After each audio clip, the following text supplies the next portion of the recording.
Hello भाई लोग, जय हिंद। तो आज मैं मैथमेटिक्स की सेकंड प्रैक्टिस सेट करवाने वाला हूं जो कि एसएससी जीडी कांस्टेबल के लिए होने वाली है। तो चलिए स्टार्ट करते हैं पहले नंबर के क्वेश्चन से और बने रहिएगा वीडियो के लास्ट तक, क्योंकि ऐसे ही मैं 10-10 क्वेश्चंस करवाता रहूँगा जो कि आपके पेपर के दृष्टि से अगर देखा जाएगा तो मोस्ट इंपॉर्टेंट होने वाला है, क्योंकि पूछा भी जा सकता है और आपको कुछ नॉलेज गेन हो जाएगा इस वीडियो के लास्ट तक। तो बने रहिएगा वीडियो के लास्ट तक। देन पहले नंबर का आपका क्वेश्चन है कि यदि 676 का स्क्वायर जो दिया हुआ है, 676 का स्क्वायर दिया हुआ है कि 4,56,976 दिया हुआ है, तो 45.6976 का वर्गमूल क्या होगा, हमें स्क्वायर रूट बताना है इसका क्या होगा। तो आइए देखते हैं इसका सोल्यूशन करके। तो आपको मैं बताता हूँ यहाँ पे आपको पहले क्या लिखना है। यानी यहाँ पे मैंने 45.69 और 76 लिख लिया मैंने। अब इसके बाद पॉइंट हटाने के बाद, पॉइंट जब हटाते हैं जितने नंबर पहले पॉइंट होता है उतना बट्टे में क्या बढ़ जाता है, जीरो बढ़ जाता है। ये भी आपको पता होगा। तो 4 नंबर पहले पॉइंट है तो 4, अगर 4 पॉइंट हटाएंगे तो 4 नंबर पहले पॉइंट है तो 4 जीरो नीचे क्या हो जाएंगे, बढ़ जाएंगे। एक लगा के बढ़ाना है, नहीं जीरो कर दो बस। ये जीरो बेस में होता नहीं, इनफाइनाइट हो जाता है तो वो अज्ञात माना जाता है, इसलिए 1 लगा के 4 जीरो हमें बढ़ाना है। अगर पॉइंट 3 नंबर पहले है तो पॉइंट हटाने के बाद 3 जीरो नीचे बढ़ेंगे एक लगाकर। उसके बाद अब इसका हमें क्या निकालना है, वर्गमूल निकालना है। यहाँ पे हम लगा देते हैं स्क्वायर रूट, यहाँ पे 2 लिख देते हैं। इसका मतलब हो गया कि इतने नंबर का हमें स्क्वायर रूट या वर्गमूल निकालना है। तो यहाँ पे अब इसका इतने का क्या दिया हुआ है। अगर यहाँ पे आपसे पूछा जाए, अगर 676 का क्या, अगर 676 का स्क्वायर जो है इतने के बराबर 45,6,976 के, अगर इसका स्क्वायर इतने के बराबर है तो इसका वर्गमूल कितने के बराबर होगा, 676 के बराबर होगा। रिवर्सिबल होता है। अगर जैसे 2 का स्क्वायर अगर 4 हुआ तो 4 का स्क्वायर रूट वर्गमूल 2 ही होगा। 3 का स्क्वायर अगर 9 हुआ तो 9 का वर्गमूल स्क्वायर रूट 9 ही होगा। अगर a का स्क्वायर अगर a स्क्वायर हुआ तो a का वर्गमूल भी a ही होगा। इतना आपको नोट करके रखना है। तो ये आप पर इससे है तो इसका वर्गमूल भी इतना ही होगा, 676 हो जाएगा। तो वहाँ पे जो हमने अंडर रूट में लिखा था, अंडर रूट में वैल्यू लिखी थी ना, ये वाली वैल्यू लिखी थी, यानी 45,6,976, 45,6,976 अपॉन कितने जीरो बढ़े थे, 4 जीरो। यहाँ पे 4 जीरो हम बढ़ा ले रहे हैं। इतना आपको क्लियर समझ में होगा, आगे होगा मैं आशा करता हूँ। इसका निकल के आएगा कितना, 676। कितना निकल के आएगा, 676 वर्गमूल निकल के आ जाएगा उसका। और 10,000 का जो वर्गमूल निकल के आएगा कितना आ जाएगा, 100 आ जाएगा। यानी जितने जीरो होते हैं उसका आधा कर देते हैं बस। अगर 3 होगा उसका वर्गमूल निकलेगा नहीं, एग्जैक्ट पॉइंट में आएगा, उससे नहीं मतलब हमें। लेकिन वहाँ पे आपको इवन नंबर्स में जीरो होने चाहिए, तो जितने जीरो होंगे उनका आधा कर देंगे। अगर 4 जीरो हैं तो इनका वर्गमूल निकल के 2 जीरो आ जाएगा, नहीं 100 बन के आ जाएगा। 10,000 का 100 बन के आ जाएगा जीरो। देन आगे बढ़ते हैं यहाँ पे। यानी अगर हमने पॉइंट हटा के नीचे जीरो बढ़ाए थे तो हम जीरो हटा के पॉइंट भी तो लगा सकते हैं। ऐसा कर सकते हैं, बिल्कुल कर सकते हैं, क्योंकि रिवर्सिबल ये भी आपका अप्लाई है कि हमने ऊपर से पॉइंट जब हटाया, जितने नंबर पहले था उतना जीरो बढ़ा, यानी कि नीचे। तो यहाँ पर पहले से ही वैसा दिया हुआ है, यानी नीचे 2 जीरो बढ़े हुए हैं। तो जब 2 जीरो हटाएंगे तो 2 नंबर पहले हम पॉइंट लगा सकते हैं, इजीली लगा सकते हैं। तो यहाँ पर लिख देंगे 6.7, आपका 6 राइट आंसर हो जाएगा। यानी ऑप्शन ए जो है आपका करेक्ट आंसर हो जाएगा इस नंबर का, 1 नंबर के क्वेश्चन का ऑप्शन जो ए है वो राइट आंसर हो जाएगा। उसके बाद आगे बढ़ते हैं। जो दूसरे नंबर का क्वेश्चन है कि 4 और 12 का जो तीसरा समानुपाती क्या होगा, ये हमें बताना है।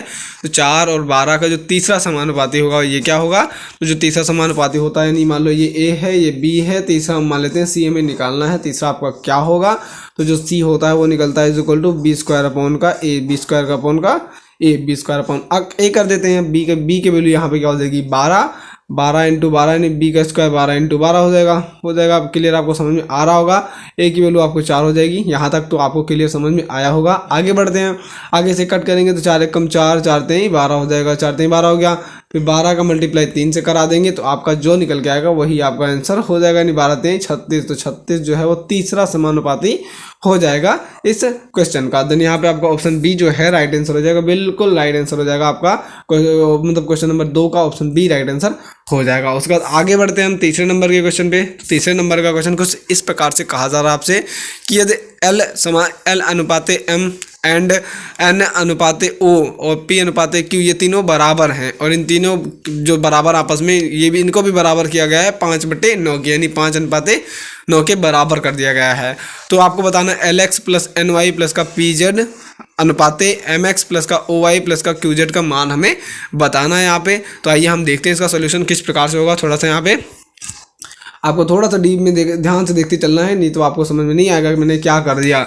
अब अगर देखो कोई भी चीज़ अनुपात में लिखी है, रेशियो में लिखी है, अगर 1/2 लिखी है तो उसका मतलब क्या होता है, नहीं 2 का एक हिस्सा है वो ऊपर वाला, एक हिस्सा है, तो हम वहाँ पे अगर 1/2 लिखी है तो ऊपर और नीचे किसी भी वेरिएबल से अगर हम मल्टीप्लाई करा देंगे कोई भी प्रॉब्लम नहीं होगी आपको। यानी अगर यहाँ पे 1/2 लिखा है तो हमने ऊपर एक्स से मल्टीप्लाई करा दिया तो नीचे भी करा देंगे, तो मैं वहाँ पे आपका वो एग्जैक्ट नंबर बन जाता है, फिर वो रेशियो रह नहीं जाता, इसलिए हमें मल्टीप्लाई करना होता है। तो यहाँ पे चलो हमने एक्स का मल्टीप्लाई करा दिया तो एक्स हो गया अलग नंबर पहला और 2x हो गया दूसरा नंबर हो गया, यानी 2x में से x आपके पास है, इसका कहने का मतलब ये है। तो यहाँ पे ये अब बटन नहीं लगेगा, ये बटन हट जाएगा, वो अलग नंबर हो जाएगा, ये आपका पूर्ण अपने में एक नंबर हो जाता है, इसीलिए हम मल्टीप्लाई करा लेते हैं। तो यहाँ पे 5/9 लिखा है अगर, तो इसको भी हम अलग अलग नंबर बना लेते हैं। तो चलो हमने ऊपर भी x से मल्टीप्लाई किया, अब अगर न्यूमरेटर में अंश में हमने x से मल्टीप्लाई किया तो हमें डिनोमिनेटर यानी हर में भी x से मल्टीप्लाई करना होगा। तो ऊपर करेंगे तो बन जाएगा 5x और नीचे करेंगे तो बन जाएगा 9x। यहाँ पे आपको ये नंबर मिल गया एग्जैक्ट, ये अलग पूर्ण आपके नंबर मिल गए, पूर्णांक कर सकते हो, इंटीजर्स आपको अलग अलग मिल गए।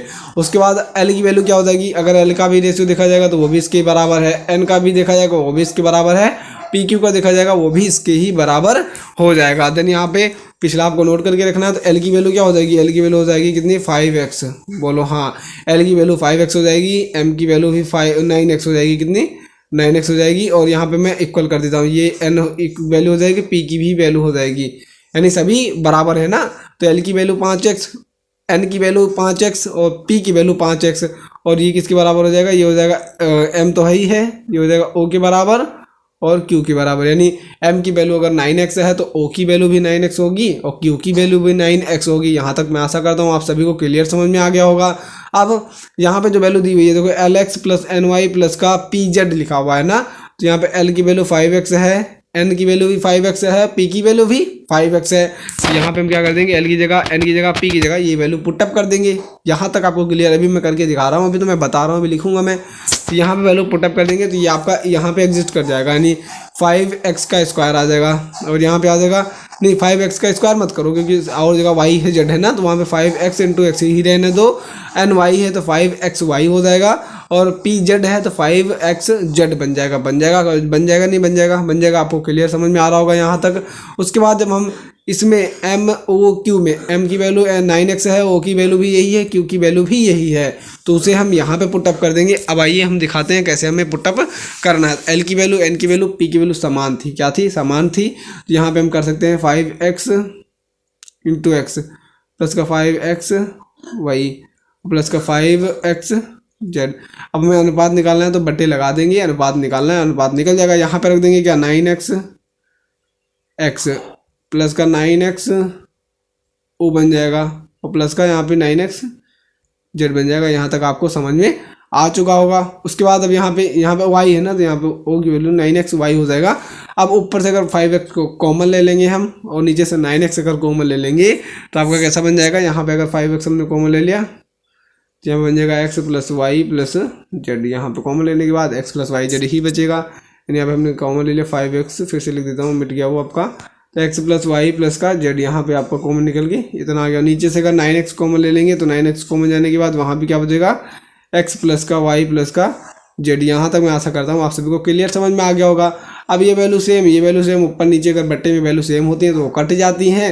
यहाँ भी x भी सेम है, ये भी कट जाएगा आपका, वो दोबारा निकल के इसका रेशियो भी निकल के क्या आ जाएगा, 5/9, 5/9 ही आपका राइट आंसर हो जाएगा। इस क्वेश्चन का तीसरे नंबर के क्वेश्चन का आपका राइट आंसर यही हो जाएगा। तो आपको आशा करता हूँ मैं आपको इजीली क्लियर कट समझ में आ गया होगा। तो चलिए आगे बढ़ते हैं चौथे नंबर के क्वेश्चन पे। चौथे नंबर का क्वेश्चन कह रहा है कि मिश्र धातुओं ए और बी का समान वजन जिनमें जिंक और टिन क्रमशः 8:3 में है, यानी 8:3 में दिया गया है, और जिंक और टिन का अनुपात, यानी ये पहला जिंक का हो जाएगा, दूसरा टिन का हो जाएगा। उसके बाद दूसरे में दिया हुआ है 6:5, यानी आपका बी में जो दिया हुआ है वो 6:5 का दिया हुआ है। तो ये आपका ये जिंक का हो जाएगा, ये टिन का, ये जिंक का, ये टिन का हो जाएगा, के अनुपात में है, पिघलाकर एक तीसरी मिश्र धातु सी बनाई जाती है। तो जो सी में है जिंक और टिन का अनुपात कितना हो जाएगा, तो आइए हम देखते हैं। तो यहाँ पे देखो क्या करेंगे, जो रेशियो दिया हुआ है 8:3 और फिर आपका 6:5 दिया हुआ है। तो ये तो जिंक का है दोनों, ये हो जाएगा टिन का। जब पिघला दिया हमने तो जिंक हमें इकट्ठा मिल गई ना, और जब आपका 10 जो है इकट्ठा मिल गया तो हम क्या करेंगे, यानी 8 और 6 को जोड़ लेंगे पहले, और 3 और 5 को जोड़ लेंगे तो 8 और 6 का कितना हो जाएगा, 14 हो जाएगा। हमने पिघला दिया, एक में मेल्ट कर दिया तो एक में मिल गए वो, तो जिंक जिंक में मिल जाएगा, और आपका टिन टिन में मिल जाएगा। तो 5 और 3 ये हो गया 8। ये आपका रेशियो निकल गया सी वाले का, सी वाले जो मेटल है उसका निकल के आ गया।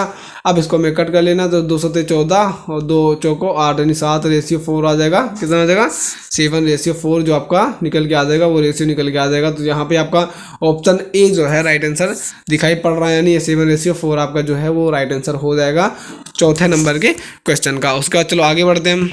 आगे आपका यहाँ पे कौन सा नंबर है, आगे आपका 5वां नंबर ये रहा। 5वां नंबर क्या कह रहा है कि रेवती से गीता की आयु का अनुपात 4:5 है, और गीता से कोमल की आयु का अनुपात 5:6 है। अगर उनकी आयु का योग जो है 75 वर्ष हो तो कोमल की आयु आपकी कितनी हो जाएगी। तो पहले हम यहाँ पे इन जो अलग अलग रेशियो दिए हैं इनके एक में मर्ज करके लिखते हैं। तो रेवती और गीता है, यानी आर और जी का जो रेशियो दिया हुआ है 4:5 दिया हुआ है। उसके बाद यहाँ पे जी और के का अनुपात दिया गया 5, यानी ये दोनों सेम है। तो गीता गीता हम क्या कर देंगे, आर जी के, वो तीनों एक में मिला के लिखेंगे। कैसे लिखा जाएगा, आर रेशियो जी रेशियो के, रेवती गीता कोमल। तो यहाँ पे हो जाएगा कौन सा 4, इसका कॉमन है तो 5 हो जाएगा, और इसका हो जाएगा 6। तो 4:5 हो जाएगा। अब कह रहा है इनकी जो इनकी सबकी आयु जो है उनका योग कितने के बराबर, 75 के बराबर है।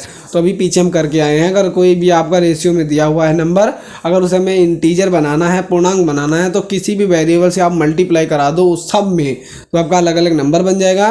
तो यहाँ पे हम किससे मल्टीप्लाई करा दे रहे हैं, चलो एक्स से मल्टीप्लाई करा दिया हमें सबने, तो सब में मल्टीप्लाई करा दिया, तो ये अलग अलग आपका नंबर बन गया। उसके बाद तीनों की जो आयु है उनका योग दिया 75 के, तो यहाँ पे आपको हो जाएगा 4x प्लस का 5x और प्लस का 6x इक्वल टू कितना आ जाएगा, 75 आ जाएगा कि नहीं आ जाएगा, आ जाएगा।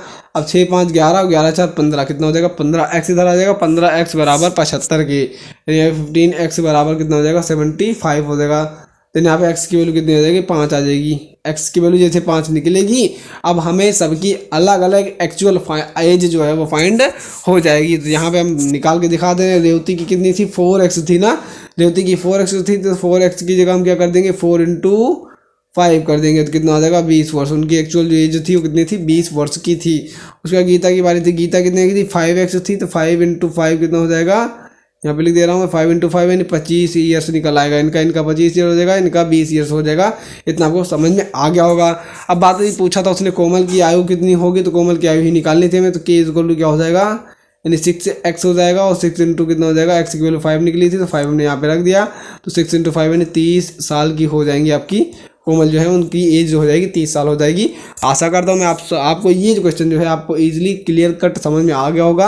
अगर आपको समझ में आ गया होगा आप कमेंट में प्यारा सा कमेंट कर सकते हैं। तो चलिए आगे बढ़ते हैं हम 6वें नंबर के क्वेश्चन पे। यहाँ पे 6वें नंबर का क्वेश्चन कह रहा है कि किसी संख्या का 1/16 13 है, यानी कोई संख्या है उसका 1/16 किया हमने, वो 13 के बराबर इन्होंने बताया इनके हिसाब से। तो उसी संख्या का 125% कितने के बराबर है। तो पहले तो हमें संख्या फाइंड करनी पड़ेगी, संख्या क्या है उसे फाइंड करो, उसका उसी का 125% हमें निकालना है। तो चलिए हम फाइंड करते हैं पहले संख्या क्या है। तो किसी संख्या का मान लेते हैं हम संख्या ABCDEFG, यानी ए से लेकर जेड तक आप कोई भी संख्या मान सकते हैं। वेरिएबल्स है, वेरिएबल्स को आप मान सकते हैं।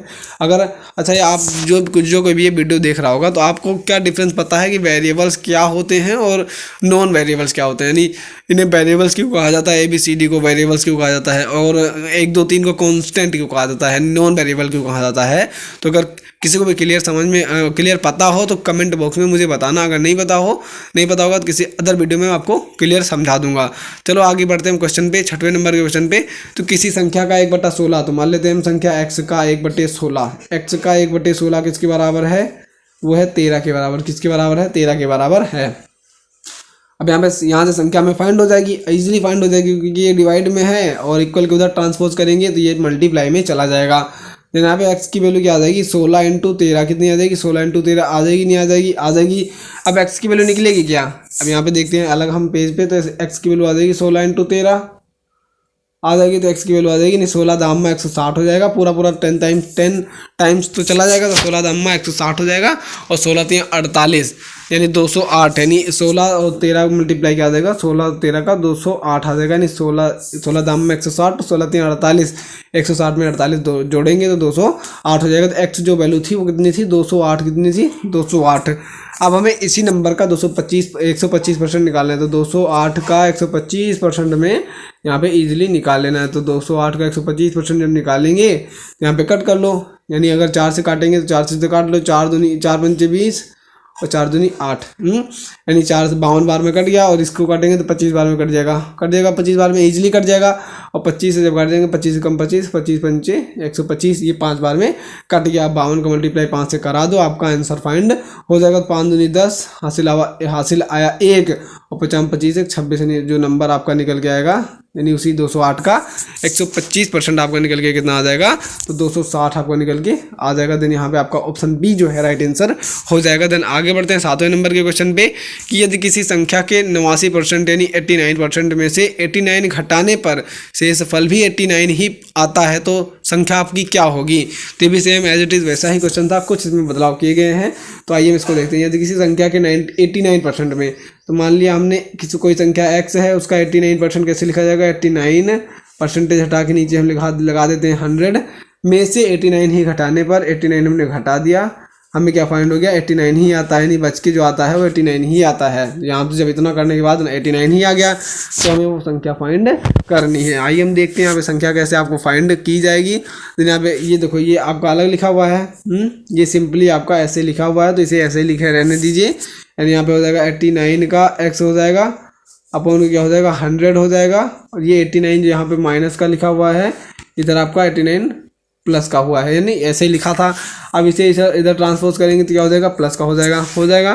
तो यहाँ पे फिर से मैं लिखता हूँ 89 अपॉन का x हो जाएगा, और यहाँ पे 89x, और यहाँ पे क्या हो जाएगा 89x अपॉन का 100 इसको टू, जब 89 को उधर ट्रांसपोज किया तो उधर एक पहले से 89 था, ये जाके उधर और ऐड हो गया, यहाँ पे हो जाएगा 2 इंटू कितना हो जाएगा 89 हो जाएगा कि नहीं हो जाएगा। अब आप बताइए, क्लियर आपको समझ में आ रहा होगा कि नहीं आ रहा होगा। तो आपको यहाँ पे क्या हो जाएगा, वो 2 इंटू 89 हो जाएगा।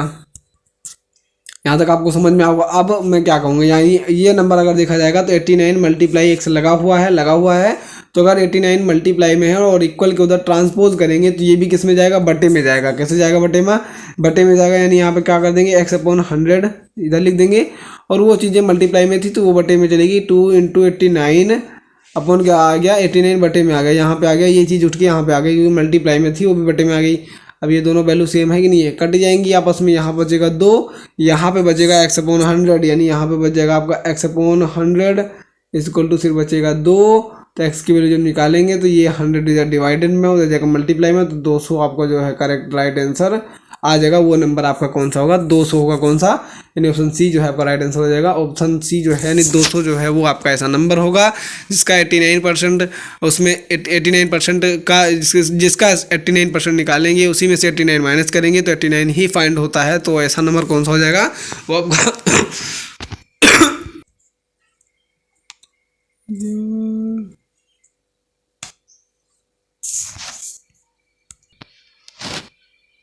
वीडियो रुक गई थी थोड़ी सी, यहाँ पे कन्फ्यूजन हो गई थी। यहाँ पे आपका ये जो सी है वो राइट आंसर हो जाएगा इसका। आगे में मैंने कुछ नहीं बताया इसमें, बस यही क्वेश्चन सॉल्व करा रहा था, तो बाद में देखिए वीडियो रुकी थी मेरी। तो यहाँ पे क्या हो गया, 8th नंबर का क्वेश्चन है कि किसी संख्या का 35% बराबर है 175 के, तब 175 कितने प्रतिशत संख्या के बराबर होगा, ये बताना है हमें।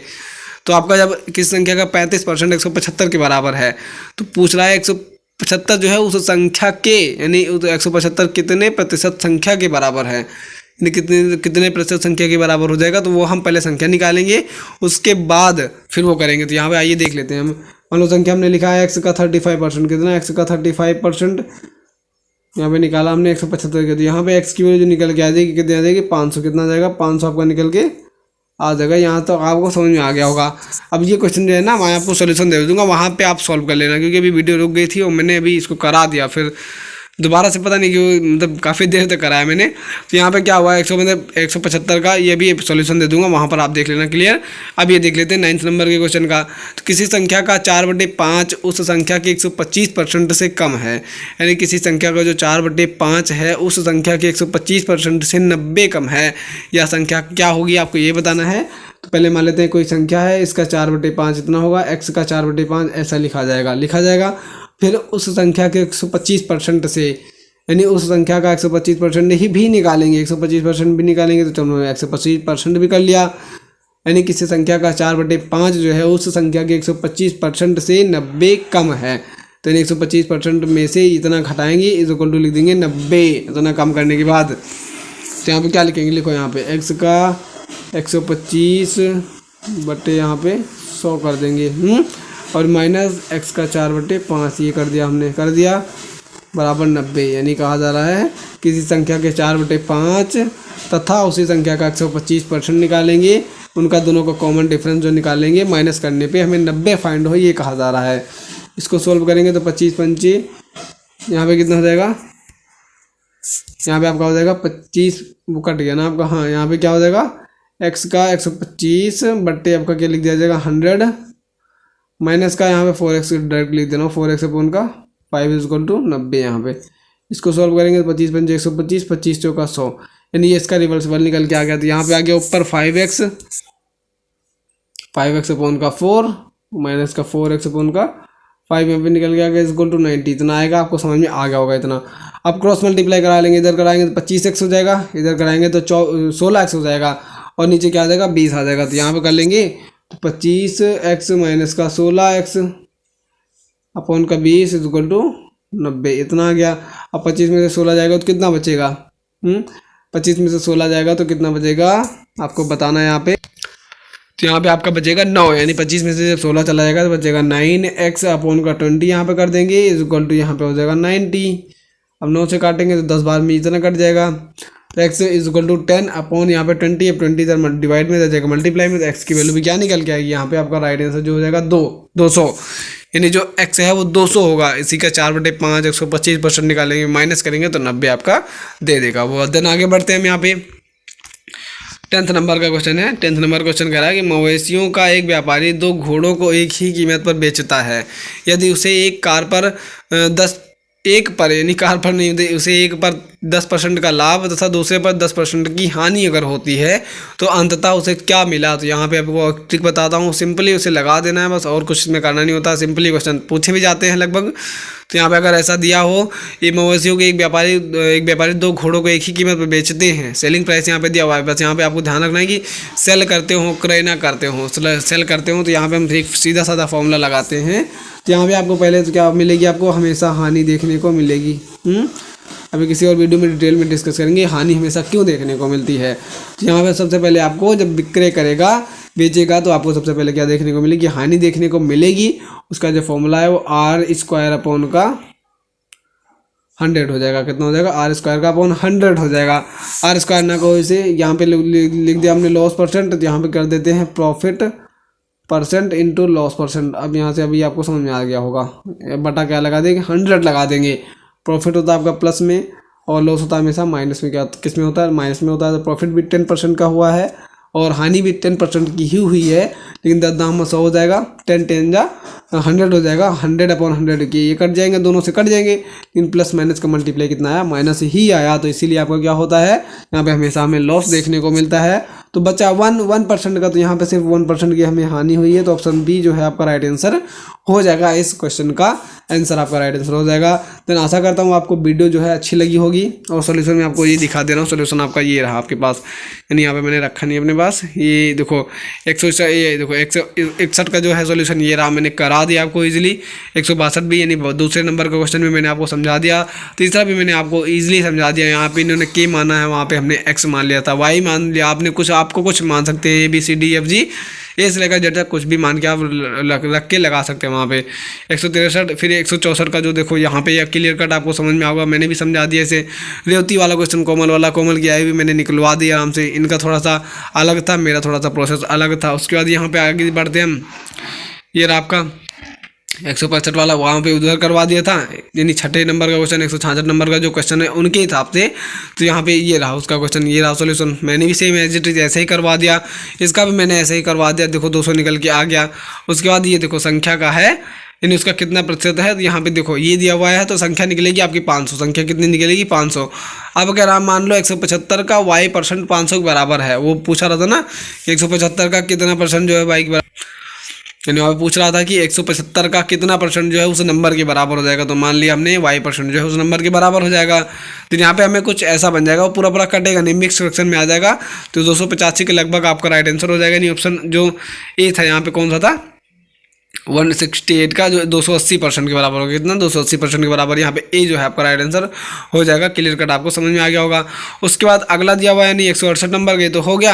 यहाँ पे 169 का सोल्यूशन दिया हुआ कुछ इस प्रकार से, ये भी मैंने आपको बता दिया क्लियर।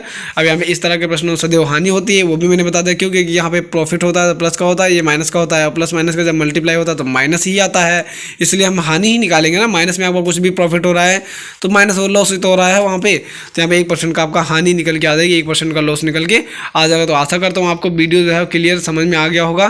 देन ऐसे ही वीडियो अगली फिर आएंगी, तो आप वीडियो के लास्ट तक बने रहिएगा। वीडियो को फुल वॉच कीजिए और वीडियो को शेयर कीजिए, लाइक कीजिए, सब्सक्राइब कीजिएगा। चैनल पर नए हो तो सब्सक्राइब कीजिए, क्योंकि अभी प्रीवियस मैंने BSF radio operator and radio mechanic की पेपर की तैयारी करवाई थी। वहाँ पर आप देख सकते हैं पेपर केमिस्ट्री का जो था वो छपा था मेरी क्लास से, जो मैंने क्वेश्चन करवाए थे। लगभग 700 से 800 क्वेश्चन लगभग मैंने करवाए थे। तो वहाँ से आपके पेपर में क्वेश्चन पूछे गए थे। So thanks for watching this video and जय हिंद, वंदे मातरम।